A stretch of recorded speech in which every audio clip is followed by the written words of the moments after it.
Pemuda ini menarik sarungnya dan berlari kencang agar tidak ketinggalan dalam mengantri sembako yang dibagikan oleh pemerintah. Beberapa ibu-ibu berusaha untuk menghalanginya, namun pemuda ini dengan tangkas melompati pembatas yang mereka pasang. Setelah sampai di tempat, dia segera masuk ke barisan itu.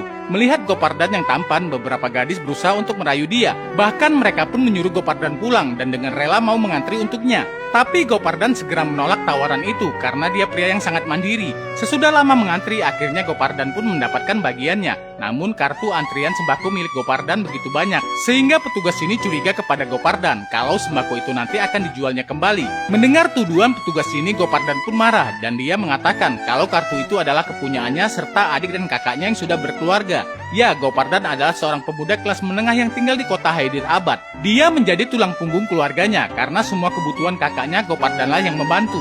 Gopardan sangat dekat dengan kakak ipar dan juga beberapa keponakannya. Sampai-sampai sarapan mereka dialah yang harus mempersiapkan, karena dia harus pandai-pandai mengatur kebutuhan mereka agar gajinya cukup untuk memenuhi semua kebutuhan bulanan keluarga ini. Salah satu keponakan Gopardan menangis meminta dibelikan sepatu baru. Ibunya Ritu yang tidak memiliki penghasilan ingin memukul anaknya itu. Gopardan turun tangan menenangkan keponakan dan kakak ipar pertamanya. Dia kemudian berjanji akan membelikan sepatu baru di malam hari. Sedangkan kakak Gopardan yang pertama bernama Raffi tidak bisa diandalkan. Raffi masih tidur karena pengangguran dan juga kecanduan miras. Setelah keponakannya berangkat sekolah, Gopardan bersiap untuk pergi bekerja. Tapi kakaknya bernama Gopal memberitahukan kalau dia sedang butuh modal untuk merintis bisnis bersama teman-temannya. Gopardan harus putar otak mencarikan dana. Beban Gopardan begitu berat. Dari 3 bersaudara laki-laki, hanya Gopardanlah yang memiliki penghasilan jelas. Gopardan tidak pernah mengeluhkan biaya semua kebutuhan keluarganya.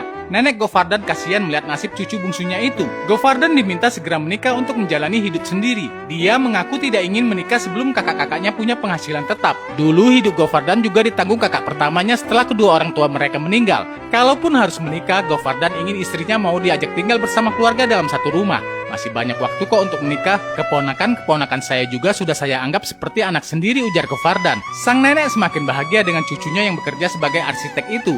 Gopardan pun pergi ke kantor menggunakan sepeda motor bututnya. Perusahaan tempat Gopardan bekerja tergolong kecil. Klien sudah menunggu untuk mendengarkan presentasi Gopardan tentang desain proyek perumahan. Presentasi Gopardan membuat klien puas. Perusahaannya dipercaya mendapatkan proyek yang cukup besar. Kerja keras dan kecerdasan Gopardan selalu membuat bosnya bangga. Sampai-sampai Gopardan ditanya ingin hadiah apa sebagai bonus. Namun Gopardan justru meminta tanda tangan bosnya agar mau menjadi penjamin untuk pinjaman modal di bank. Karena modal itu sangat dibutuhkan oleh kakaknya yang sedang merintis bisnis pengemasan. Melihat sikap Gopardan, bosnya semakin kagum dengan Gopardan yang tidak pernah memikirkan diri sendiri. Gadis ini menyatakan cintanya kepada seorang pemuda yang sejak 3 tahun terakhir dia sukai. Namun pemuda itu tidak kunjung mau menerima dan menikah dengannya. Pemuda ini tidak memungkiri bahwa gadis itu cantik dan menarik. Semua pria pasti mendambakan untuk jadi suaminya. Apalagi Devia adalah wanita karir yang memiliki penghasilan sendiri. Hanya orang bodoh yang tidak cinta padamu. Tapi saya tidak menyukai syarat yang kamu ajukan, ucap Gopardan. Syarat dari Devia sebenarnya sederhana. Dia tidak ingin tinggal di rumah yang sama dengan keluarga Gopardan setelah menikah. Kenapa kamu mengambil begitu banyak tanggung jawab? Kamu selalu terjebak dalam masalah keluargamu, ujar Devia. Kata-kata Devia membuat Gopardan kesal. Gopardan tidak butuh wanita egois yang hanya memikirkan kebahagiaan sendiri. Gopardan sangat menyayangi keluarganya. Dia juga tidak keberatan selalu membayar tagihan kakak tertuanya Raffi yang mabuk setiap hari. Terkadang Raffi diusir dari bar karena tidak memiliki uang. Gopardan meminta pemilik bar Saker untuk memberikan apapun yang diinginkan oleh Raffi.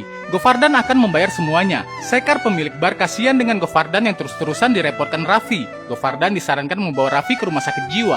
Saran itu membuat Gopardan marah. Hei, jaga mulut Anda, layani saja apapun yang diminta Raffi, tegas Gopardan melalui telepon. Selain bekerja di kantor, Gopardan terbiasa membantu warga sekitar mendesain bangunan. Dengan cara itu, Gopardan bisa mendapatkan penghasilan tambahan untuk memenuhi kebutuhan keluarga. Salah seorang warga bernama Baskar sudah menggunakan jasa Gopardan. Namun sekelompok preman lokal suruhan perusahaan ingin merebut bangunan Baskar.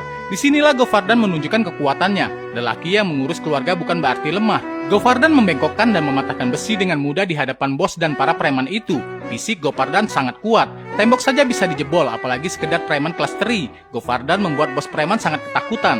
Kekuatan Gopardan membuat para preman itu akhirnya tidak berani lagi mengganggu. Sementara itu ada seorang mahasiswa pasca sarjana bernama Vina sedang mencari kos di lingkungan tempat tinggal Gopardan. Vina bertanya kepada Srinu, seorang penjual kacamata yang ditemuinya. Srinu mengatakan di lingkungan itu sedang tidak ada rumah kosong yang bisa disewakan untuk kos. Lalu Vina mengaku tidak apa-apa tinggal bersama pemilik rumah. Kebetulan saja Srinu adalah teman dekat Gopardan.